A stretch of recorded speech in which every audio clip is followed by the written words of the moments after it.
শক্তি দেখাতে হবে। আবার সবল হলে পারে শক্তি প্রয়োগ করাটা ঠিক না। আসলে আমাদেরকে ঠিক করতে হবে কি ধরনের সমাজ আমরা চাই, একত্রে ঠিক করতে হবে কি ধরনের সমাজ আমরা চাই, এবং নাগরিকদেরকে সেই এজেন্ডাটা ঠিক করে দিতে হবে। System rebuild, as I said, system rebuild তো একদিনের বিষয় না। আপনি কিছু মডেল সমাজে, মানে আমরা একভাবে অভ্যস্ত হয়ে গেছি, তো এখন ভিন্ন মডেলে যখন আমরা পরিচালনা করার চেষ্টা করি, সঙ্গত কারণেই ওইটা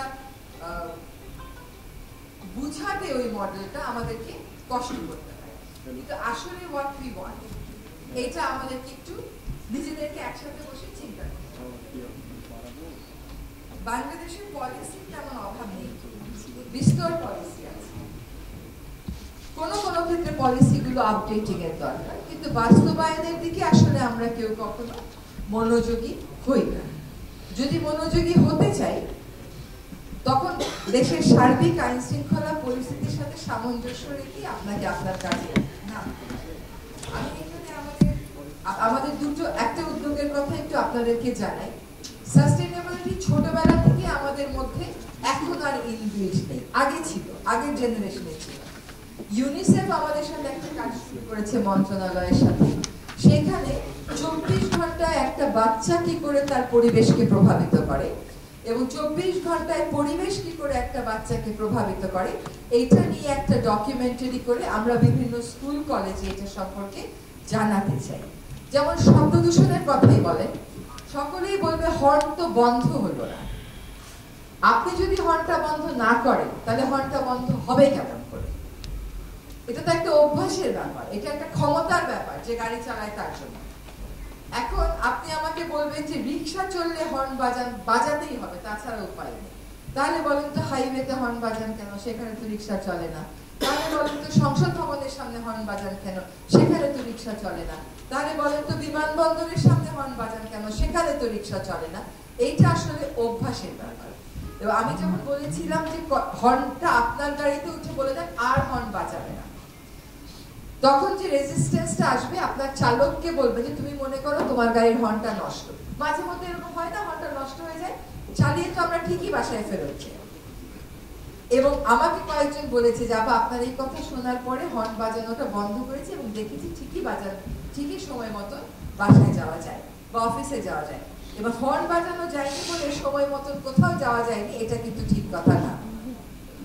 বাংলাদেশের খাদ্য উৎপাদন, বাংলাদেশের শিল্পায়ন, বাংলাদেশের বনায়ন আমরা কেমন করে করব, এইগুলোর মাপকাঠি যখন সমাজ হিসাবে আমরা ঠিক করে ফেলবো, তখন আসলে ব্যক্তিগত আচরণেও গিয়ে এটার প্রভাব পড়বে। গত পরশুদিনই এজাজের সাথে কথা হচ্ছিল যে রাস্তা পরিষ্কার করে দিয়ে যাওয়ার 1 ঘন্টার মধ্যেই রাস্তার মধ্যে আবার কাগজ, কলার খোসা, আমরা যেটা করি সবই আছে।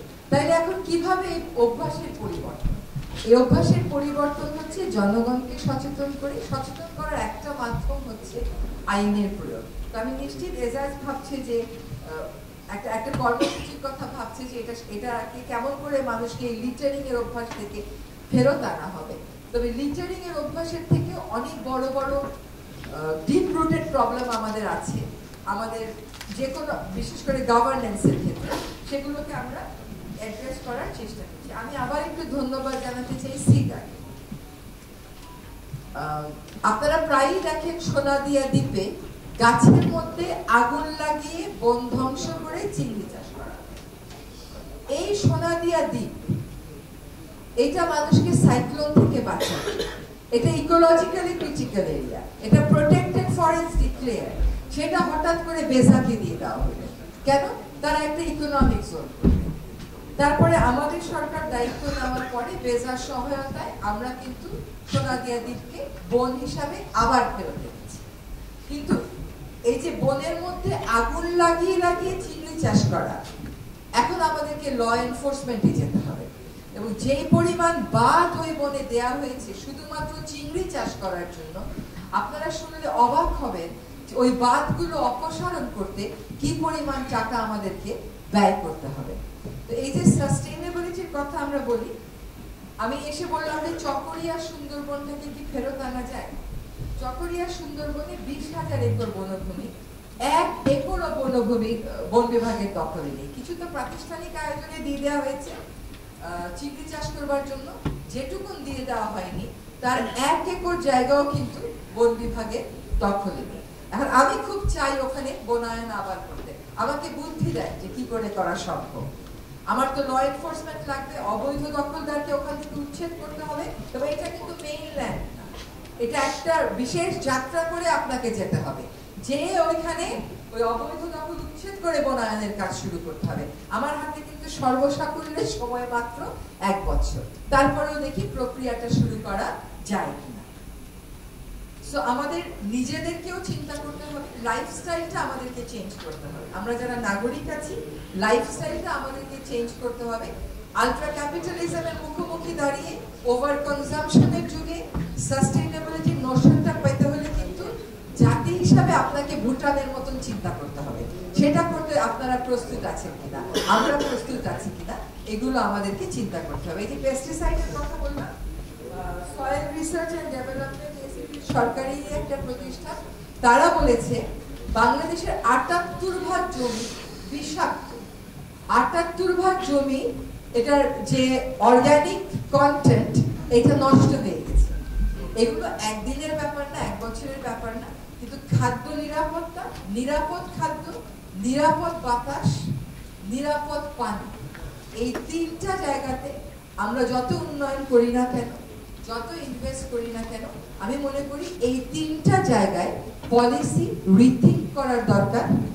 এই 3টা জায়গায় আমাদেরকে ইনভেস্ট করা দরকার, এবং এই 3টা জায়গায় সকল নাগরিককে সচেতন হয়ে সুরক্ষার জন্য এগিয়ে আসা প্রয়োজন।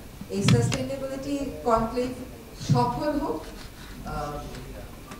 আমরা আমাদের অতীতের ভুলগুলো থেকে শিক্ষা নিয়ে ভবিষ্যতের কর্মপন্থা নির্ধারণ করি এবং বাংলাদেশকে একটা সুন্দর, সুজলা সুফলা, নিরাপদ শস্য শ্যামলা দেশ হিসাবে পরিণত করি। সকলকে অনেক